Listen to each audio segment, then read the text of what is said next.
সাথে ভালো ব্যবহার করবেন। যারা হেফজখানায় পড়েন বা যারা যায় পড়েন কোরআন শরীফ অন্তত পক্ষে প্রত্যেকদিন তেলাওয়াত করবেন, লিখে নিয়ে আসবেন, ঠিক আছে? আর 5 ওয়াক্ত নামাজ জামাতের সহিত আদায় করতে হবে। আমরা কিন্তু ছুটি শেষ হলে শনিবারের দিন আমরা হিসাব নেব, ঠিক আছে?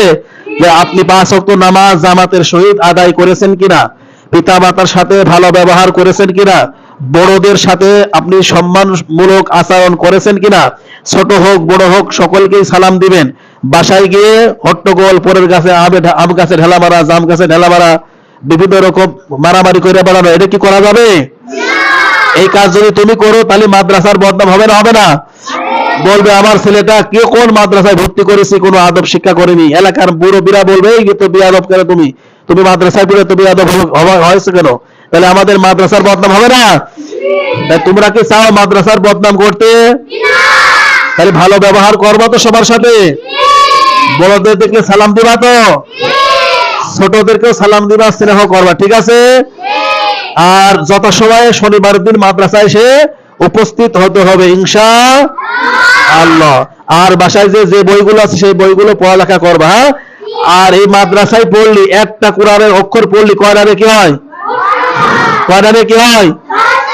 তাহলে এই যে তুমি একটা 10টা নেকি, একটা কোরআন শরীফের অক্ষর পড়লে হলো 10টা নেকি হলো। এর কারণে তোমার আরো জান্নাতের ভিতরে আরো অনেক উঁচু মাকাম আল্লাহ তাআলা দান করবে। তুমি চাও না যে তোমার এলাকার আরো 5টা ছেলে এই জান্নাতের মালিক হোক? চাও কি চাও না?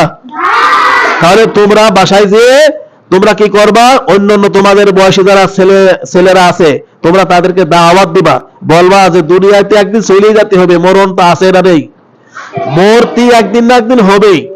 এই জন্য যদি অন্যান্য ছেলেদেরকে তোমরা মাদ্রাসায় ভর্তি করার জন্য দাওয়াত দিবা, দিবা তো ইনশাআল্লাহ?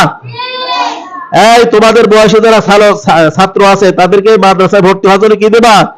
দাওয়াত দিবা, ঠিক আছে? মাদ্রাসাকে ভালোবাসবা। তোমাদের মাদ্রাসা না এটা, মাদ্রাসার ক্ষতি হয় এমন কোনো কাজ তোমরা করবা না, ঠিক আছে? এই কথা বুঝছেন? আর মাদ্রাসার জন্য দোয়া করবা, মাদ্রাসার জন্য আল্লাহ তাআলা বিল্ডিং এর ব্যবস্থা করে। আজকে যে একটা ছেলে হাফেজ হলো, ঠিক না? এরকম আরো অনেক ছেলে যেন হাফেজ হয়, বাইরের ছেলে পেলে এখানে যেন আসতে পারে, বোর্ডিংটা যেন সুন্দর করে চলতে পারে, বোর্ডিং এর ছাত্র যেন আরো বাড়ে, এই জন্য আমরা দোয়া করবো, ঠিক আছে?